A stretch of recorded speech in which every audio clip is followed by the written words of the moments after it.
डरावनी फिल्म फिर वापस आ गई है, शैतान की रोशनी और आग। यह कहानी वेटिकन द्वारा मान्यता प्राप्त असली एक्सोर्सिज्म शैतान निकालने की घटना पर आधारित है। कहा जाता है कि इस फिल्म की नायिका का वास्तविक जीवन में अभी भी शैतान निकालने का काम करती है। फिल्म पूरी तरह से रोमांचक है। जल्दी से अपने दोस्तों के साथ इसे देखें। कहानी 1835 के रोम से शुरू होती है। दुनिया को विभिन्न भूत प्रेतों और राक्षसों से बचाने के लिए वेटिकन चर्च ने यहाँ एक विशेष स्कूल बनाने का निर्णय लिया, जहाँ एक्सोर्सिज्म सीखा जाता था। इससे उन्हें शैतानों के खिलाफ ज्यादा ताकत मिल सके। लेकिन पहले के नियमों के अनुसार केवल पुरुष ही एक्सोर्सिज्म सीख सकते थे, महिलाओं को पूरी तरह से मनाही थी। समय के साथ शैतानों की संख्या लगातार बढ़ती गई और उनकी शक्ति और भी ज्यादा खतरनाक हो गई। जिस इंसान पर ये शैतान काबिज हो जाते, उसे हल्के में तो शरीर में विकलांगता हो जाती और गंभीर मामलों में सीधे अनंत नरक में गिरा देते। इतनी भयंकर और विशाल शक्ति के सामने चर्च भी कुछ हद तक असहाय महसूस करने लगा। वे जानते थे कि अगर यही चलता रहा तो पूरी दुनिया अकल्पनीय संकट में फंस जाएगी। इसी कारण उन्होंने पहली बार परंपरा तोड़ी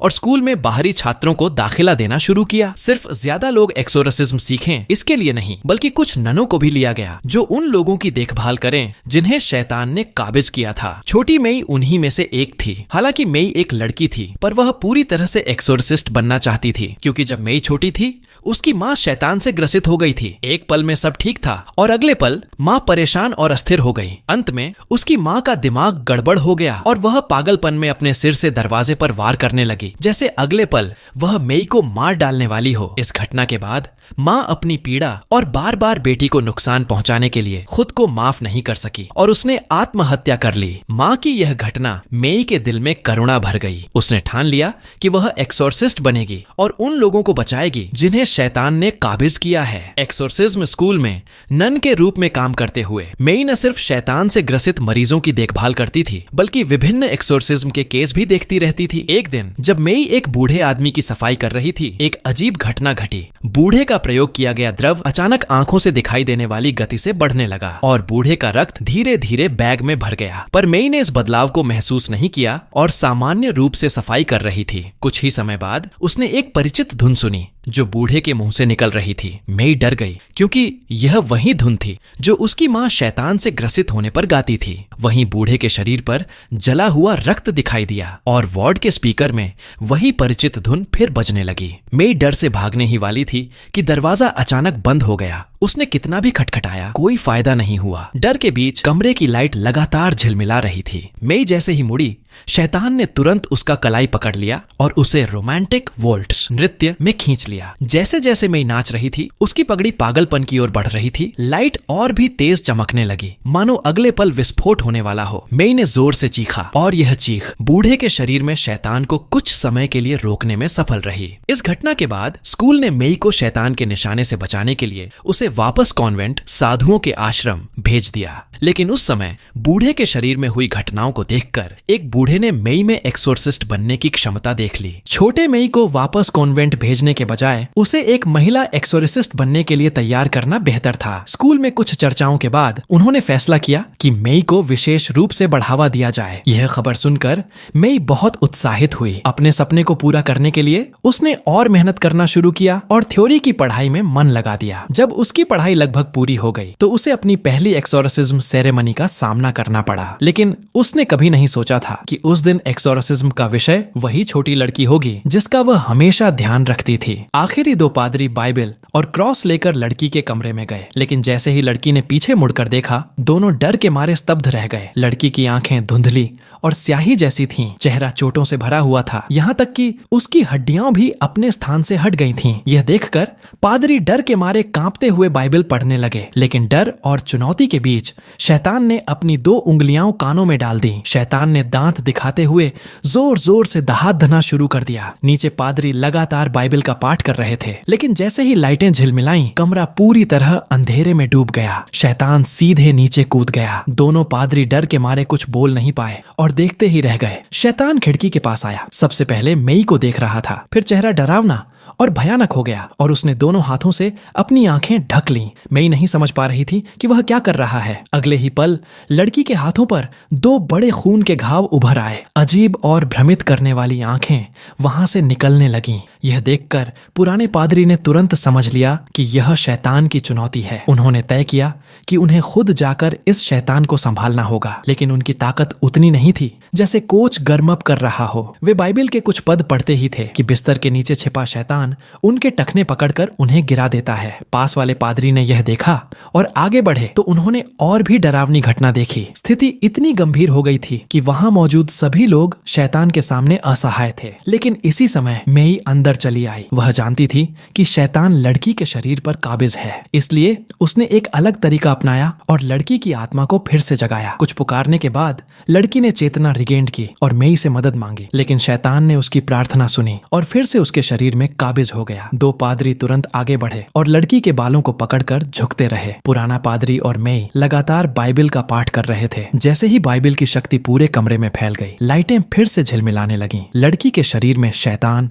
जोर जोर से संघर्ष करने लगा। इस एक्सोर्सिज्म के बाद मेई की बहादुरी और दक्षता ने उसे प्रसिद्धि दिलाई। उसकी कहानी ने एक पुरुष छोटे शुआई को आकर्षित किया। कई साल पहले छोटे शुआई की बहन एक दुर्घटना में गर्भपात कर बैठी थी और फिर कभी बच्चे का जन्म नहीं हो सका। बहन अपनी गलती के लिए बहुत पछताई और उसने एक आत्मा बुलाने का समारोह आयोजित किया। दुष्टात्मा ने उस महिला के शरीर में प्रवेश किया और अपने अपराध बोध को कम करने के लिए उसे पीड़ा देने लगा। लेकिन महिला नहीं जानती थी कि जितना अधिक समय यह दुष्टात्मा उसके शरीर में रहेगा, उसका जीवन उतना ही असहनीय और दर्दनाक बन जाएगा। अब हालात इतने खराब हो गए थे कि जैसे उसका एक पैर ही नरक में पड़ गया हो। इसलिए अपनी बहन को बचाने के लिए छोटा शुआई ने चुपचाप छोटी मेई के पास जाकर मदद मांगी। छोटी मेई को जब किसी ने खुद आने की बात कही तो वह थोड़ी गर्वित हो गई। उसने चर्च से अनुमति लिए बिना छोटे शुआई के साथ घर चली गई। जैसे ही वह अंदर गई, छोटी मेई ने देखा कि महिला पूरी तरह सुथरी और बेरंग होकर बिस्तर पर पड़ी थी। कोई भी तरीका अपनाने पर कोई प्रतिक्रिया नहीं थी। जब तक उसने महिला के माथे पर पवित्र जल नहीं डाला, तब जाकर महिला ने थोड़ी प्रतिक्रिया दिखाई। फिर छोटी मेई ने महिला की चादर उठाई अपना ड्राइवर रिचार्जिंग समारोह शुरू करने के लिए। जैसे ही उसने महिला के पेट पर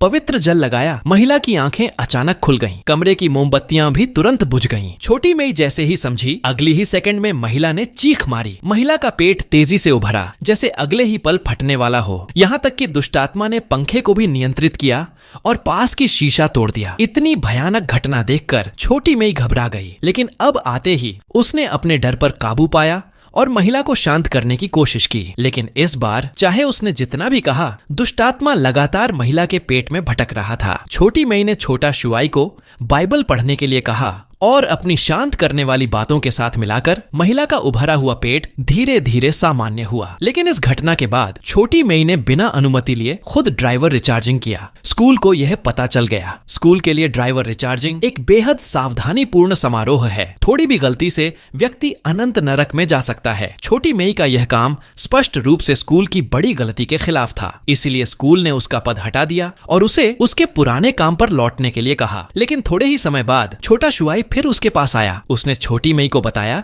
कि जिस छोटी लड़की का उसने पहले ड्राइवर रिचार्जिंग किया था, वह फिर से दुष्टात्मा के कब्जे में आ गई। स्कूल के सभी पादरी मिलकर भी इतनी शक्तिशाली दुष्टात्मा का सामना नहीं कर सकते थे। बेचारे लोग लड़की को मदद के लिए वेटिकन भेजने को मजबूर थे। लेकिन जैसे ही वे रवाना हुए, लड़की के शरीर में दुष्टात्मा फिर से जाग गया। पादरी बाइबल पढ़ने ही वाले थे, लेकिन दुष्टात्मा की नजर ने क्रॉस को आग लगा दी। ड्राइवर को वापस लौटना पड़ा और लड़की को फिर से स्कूल लाना पड़ा। जैसे ही छोटा शुआई दरवाजा खोला, वह देख पाया कि लड़की पूरी तरह खून में डूबी हुई थी और उसके पास पड़े थे मृत शरीर। लड़की ने एक हार छोटा शुआई को दिया और उसे छोटी मेई तक पहुंचाने के लिए कहा। छोटा शुआई ने यह सब बताया और छोटी मेई ने हार देखकर दुख में डूब गई। तभी एक अनजानी पुरानी कहानी सामने आई। कई साल पहले छोटी मेई ने अपनी युवावस्था में कई पुरुषों के साथ संबंध बनाए थे, जिससे वह गर्भवती हो गई थी। लेकिन उसे नहीं पता था कि बच्चे का पिता कौन है। छोटी मेई जानती थी कि वर्तमान स्थिति में वह खुद बच्चे को पालने में सक्षम नहीं थी, इसलिए उसने बच्चे को किसी और को दे दिया और वही हार उसने अपने बच्चे को दी थी। छोटी मेई को अब समझ में आया कि जिस लड़की पर दुष्टात्मा का कब्जा था, वह उसकी अपनी बेटी थी। लड़की को लगा कि उसे छोड़ दिया गया है, इसीलिए उसने छोटी मई से वर्षों तक नाराजगी रखी और यही मजबूत नाराजगी एक शक्तिशाली दुष्टात्मा को आकर्षित कर गई। दुष्टात्मा पहले माँ के शरीर में गया और उसे दिन रात सताया। जब माँ की मौत हो गई, फिर उसने छोटी मई की बेटी को अपना निशाना बनाया। अपनी बेटी को बचाने के लिए छोटी मई ने उसे बचाने का फैसला किया, लेकिन छोटा शुआई ने बताया कि लड़की के शरीर में दुष्टात्मा अब इतना शक्तिशाली हो गया है कि नियंत्रित करना मुश्किल है। अब वह लड़की पहले ही स्कूल की तहखाने में बंद कर दी गई थी। वहां बहुत सख्त सुरक्षा थी, बिना अनुमति के कोई अंदर नहीं जा सकता। लेकिन इसके बावजूद शाओ मेई ने अकेले जाने का फैसला किया और अपनी मदद के लिए धन्यवाद देने के लिए शाओ शुआई ने भी अपने नौकरी से निकाले जाने का जोखिम उठाते हुए उसे तहखाने के सबसे अंदर तक ले गया। लेकिन जैसे ही दोनों ने एक कमरे में वहां बंद लड़की को पाया, 3 पुजारी अचानक रोकने आए। उन्होंने शाओ मेई से कहा कि तुरंत चले जाएं और यहाँ रुकने की गलती न करें, लेकिन उनकी आवाज इतनी तेज थी कि दानव को बुरा लग गया। शाओ मेई ने बस हाथ उठाया और तीनों पुजारियों को सीधे नरक में भेज दिया। इस भयानक दृश्य को देखकर शाओ मेई ने समझ लिया कि यह सब उसकी बेटी की नफरत का नतीजा है। इसलिए उसने लगातार अपनी बेटी से माफी मांगी और दानव से भी गुहार लगाई कि वह अपनी बेटी को छोड़ दे। जैसे ही उसने यह कहा, दानव ने शरारती हंसी दी। लेकिन दानव के कब्जे में आने के बाद शाओ मेई ने पूरी तरह से अपनी चेतना खो दी। उसकी आंखें काली हो गईं और उसका शरीर विकृत होकर आसमान में तैरने लगा। शाओ शुआई ने तुरंत लड़की को उठाया और जबरदस्ती बाहर भागा, लेकिन अगले ही पल लौह दरवाजा जोर से बंद हो गया। बेचारा शाओ शुआई लड़की को पहले नीचे रख सकता था, फिर क्रॉस निकालकर सावधानी से दानव का सामना किया, लेकिन दानव ने सिर्फ गर्दन हिलाई और शाओ शुआई को पल भर में 2 ली दूरी तक उड़ा दिया। अंत में दानव ने अपना ध्यान पास खड़ी लड़की की तरफ मोड़ लिया। वह उसे जैसे बच्चा पकड़ता है, उसे आसानी से उठा लिया और गले को कस कर पकड़ा। लड़की लाचार थी, सिर्फ बार बार माँ पुकार सकती थी। तभी माँ की आवाज अचानक उसके कानों में गूंजी। हाथ में चाबी की माला देखकर और दोनों की आवाज सुनकर शाओ मेई ने अपनी चेतना का एक हिस्सा वापस पाया। लेकिन दानव को फिर से कब्जा करने से रोकने के लिए उसने तुरंत अपना पैर मोड़कर टखना तोड़ा और क्रॉस अपने माथे पर रखा। तीव्र संघर्ष के बाद तहखाने की रोशनी फिर से जल गई। शाओ मेई ने अपनी शक्ति से अपने शरीर में मौजूद शक्तिशाली दानव को हराया। कहानी के अंत में बेटी ने शाओ मेई को माफ कर दिया। माँ और बेटी फिर से एक साथ हो गईं और शाओ मेई अपने दम पर दानव को हराने के कारण वेटिकन भेजी गई अधिक प्रशिक्षण के लिए। लेकिन जैसे ही वह कार में बैठी और जा रही थी, भीड़ भरे चौराहे पर अचानक एक अजीब बूढ़ी महिला दिखाई दी। यहाँ तक कि चालक भी अजीब व्यवहार करने लगा। शाओ मेई ने देखा और समझा कि कुछ गड़बड़ है। वह कार से उतरकर भागने ही वाली थी, लेकिन स्पष्ट था कि शाओ मेई के शरीर में दानव अभी भी पूरी तरह से नहीं गया है। वह अभी भी भीतर छुपा है और अगले सही मौके का इंतजार कर रहा है। तो आज की कहानी यहीं खत्म होती है। हम अगली बार मिलेंगे।